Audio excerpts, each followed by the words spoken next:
Hello everyone, welcome to शिक्षा site. इस video में हम लोग संस्कृत लेसन प्लान देखेंगे। ये लेसन प्लान आपको संस्कृत लैंग्वेज में ही मिलेगा और क्लास 6 का लेसन प्लान है। विषय इसका संस्कृत है, प्रकरण इसका काका है। तो चलिए स्टार्ट करते हैं। और स्टार्ट करने के पहले आप हमारे चैनल पर नए हैं या अभी तक आपने चैनल को सब्सक्राइब नहीं किया है तो प्लीज़ कर लें, क्योंकि हम लोगों ने अपने चैनल पर 40+ लेसन प्लान अपलोड कर दिए हैं। वो आपको देखनी है तो आप प्ले लिस्ट में जाके देख सकते हैं।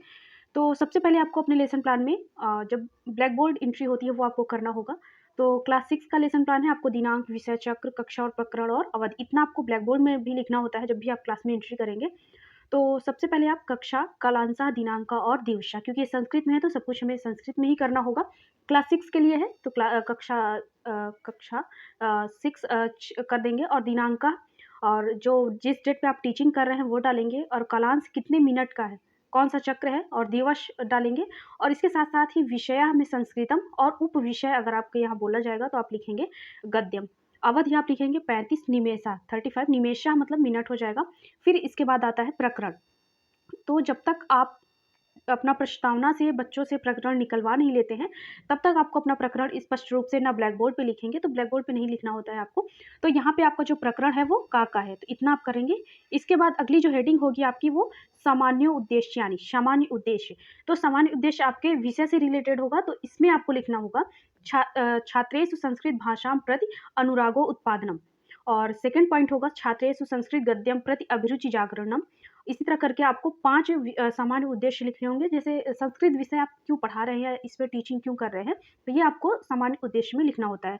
तो इसके बाद अगली जो हेडिंग होगी आप यहाँ से देख के ऐसा लिख सकते हैं, विशिष्ट उद्देश्य अगली हेडिंग होती है। सामान्य उद्देश्य के बाद सेकंड हेडिंग आपकी विशिष्ट उद्देश्य होगी। और जो विशिष्ट उद्देश्य है इसको लिखने का मेन उद्देश्य होता है कि आप उस टॉपिक को चूज़ क्यों किए हैं।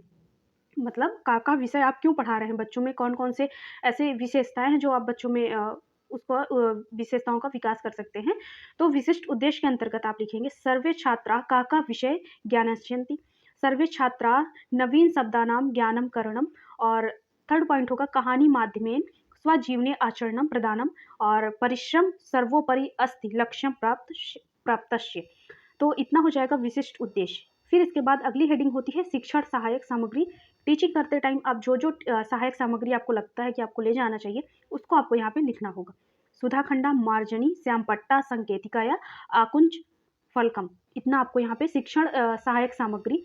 और सबसे मेन उद्देश्य आपका ये होना चाहिए कि जो भी आप अपने लेसन प्लान को अगर अट्रैक्टिव बनाना चाहते हैं, तो छोटे-छोटे पिक्चर आप जैसे इसके बाद प्रस्तावना प्रश्न की हेडिंग होगी, तो उसमें आप छोटे-छोटे अगर पिक्चर के माध्यम से आप अपना प्रस्तावना निकलवा रहे हैं या प्रकरण निकलवा रहे हैं, तो आपके लेसन प्लान को थोड़ा अट्रैक्टिव ये बनाएगा। अगला है पूर्व ज्ञानम। तो पूर्व ज्ञानम में आप लिखेंगे सर्वे छात्रा सामान्यतया तृषा पीड़िता का विषय जानन्ति। इसके बाद अगला होगा आपका यहाँ पे प्रस्तावना प्रश्न, जो एक लेसन प्लान का प्राण कहा जा सकता है, क्योंकि प्रस्तावना प्रश्न ही कोई अगर आपको क्रिटिसाइज़ करने आ रहा है तो सबसे पहले वो आपको प्रस्तावना प्रश्न पड़ता है। तो इसमें आप 3 कॉलम बनाएँगे, शिक्षण बिंदया, छात्राध्यापका क्रिया और छात्रः क्रिया। पहला आपका प्रश्न होगा बालिका के दृष्टयंतः। तो यहाँ पे आप जो भी छात्र क्रिया करेंगे सेम आप यहाँ पे नहीं लिख सकते हैं, क्योंकि लगभग लोग इस तरह का लेसन प्लान बनाएँगे। तो आपको जो भी लगे कि आप छात्र क्रिया या छात्र कौन-सा आंसर देगा वो आप यहाँ पे लिखेंगे। आगे होगा अगली हेडिंग जो इसकी होगी, वो होता है उद्देश्य कथनम। तो अभी तक आप अपने ब्लैक बोर्ड पे जो प्रकरण है उसको स्पष्ट रूप से नहीं लिखते हैं और इसमें आप लिखेंगे प्रियांश छात्रा अद्य वयम का विषय विस्तृणेन अध्ययनम करिष्यामः। फिर इसके बाद आप प्रकरण अपना ब्लैक बोर्ड पर लिखते हैं। फिर इसके बाद आपका हो जाता है यहाँ पे स्पष्टीकरण स्टार्ट हो जाएगा। तो इसमें आप कॉलम बनाएँगे शिक्षण बिंदया, छात्र अध्यापक कथनम और छात्र कथनम। अगर आपके विद्यालय में बोला जाए कि आप साथ में ही स्पष्टीकरण के साथ में ही आप ब्लैक बोर्ड वर्क करेंगे, तभी आप अलग से इसके छात्र कथनम के बाद आप ब्लैक बोर्ड एंट्री का कॉलम बनाएँगे। और कई-कई विद्यालयों में बोला जाता है कि शिक्षण विधि का भी आपको कॉलम बनाना होगा। तो जहाँ पे आपको प्रश्न पूछेंगे वहाँ पे आप लिख देंगे कि प्रश्नोत्तर विधि, और जहाँ पे आप व्याख्यान करेंगे तो व्याख्यान विधि ऐसे करके आप लिख सकते हैं। और जहाँ पे आप कोई एक्टिविटी करके दिखा रहे हैं, तो खोज विधि करके आप कर सकते हैं, ऐसे करके आप वहाँ पे कर लेंगे। तो सबसे पहले आप जो हेडिंग डालेंगे स्पष्टीकरण के अंतर्गत प्रस्तुतिकरणम, क्योंकि संस्कृत में है तो आपको पूरा संस्कृत में ही करना होगा। छात्राध्यापका सर्वेषु छात्रेषु पाठ्यपुस्तकस्य मध्ये पाठम उद्यतुम और निर्देशयन्ति। इतना आप करेंगे छात्राध्यापक कथनम में, ठीक है। फिर इसके बाद छात्र कथनम में यहाँ पे आपको लिखना होगा सर्वे छात्रा पाठ्यपुस्तकम उद्ययति। फिर इसके बाद एक काका, फिर डैश डैश करके आप जितना पैराग्राफ यहाँ पे आप कवर करेंगे उसको लिखते हैं।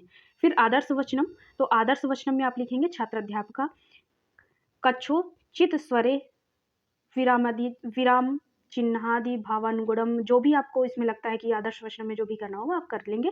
फिर उसके बाद सर्वे छात्रा ध्यानपूर्वकम श्रोतयन्ति। फिर इसके बाद सबसे पहले आपको यहाँ पे इस स्पष्टीकरण में ध्यान देने की बात ये होती है कि आदर्श वचनम के बाद सबसे पहले आप प्रस्तुतिकरण करेंगे और इसमें क्रम का विशेष ध्यान दिया जाता है जब भी आप गद्य का पाठ गद्य की पाठ्य योजना बनाएंगे।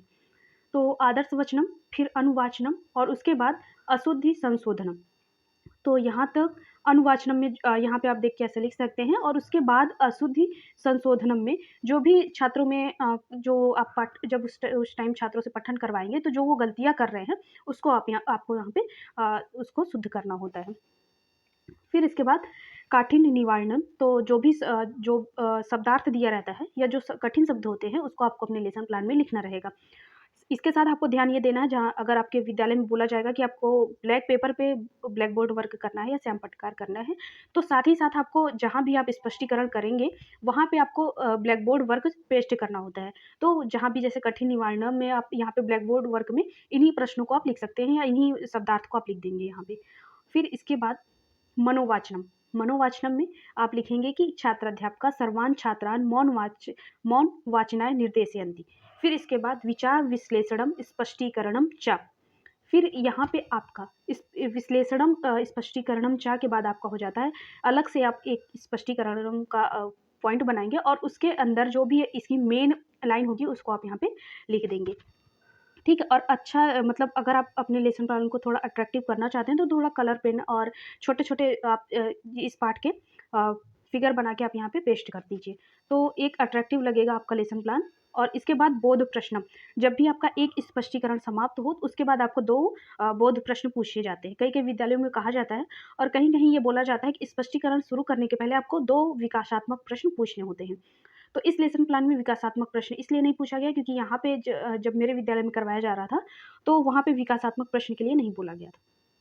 फिर इसके बाद मूल्यांकन प्रश्न, जब आपका स्पष्टीकरण समाप्त हो जाएगा और जितने भी आपके पैराग्राफ हैं सभी कंप्लीट हो जाएंगे तब लास्ट में आपको मूल्यांकन प्रश्न करने होते हैं। और मूल्यांकन प्रश्न करने का मेन ये रहता है, यहाँ पे लिखवाया गया है और कई कई विद्यालय में बोला जाता है कि मूल्यांकन प्रश्न के आंसर आपको अपने लेसन प्लान में नहीं लिखना है, वो बच्चों से प्राप्त किए जाते हैं। तो यहाँ पे मूल्यांकन प्रश्न आप कर सकते हैं। और इसके बाद आपका लास्ट जो हेडिंग रहती है अपने लेसन प्लान की वो रहती है गृह कार्यम। तो जो भी आप बच्चों को सही मिलान या fill in the blanks, match the word, ये करके आप यहाँ पे दे सकते हैं। तो ये लेसन प्लान यहीं पे समाप्त होता है। अगर आपको कोई और टॉपिक चाहिए लेसन प्लान के रूप में तो आप लोग मुझे कमेंट बॉक्स में बताएं। हमारा पूरा प्रयास रहेगा कि आपके लिए वो लेसन प्लान हम लोग उपलब्ध कराएं।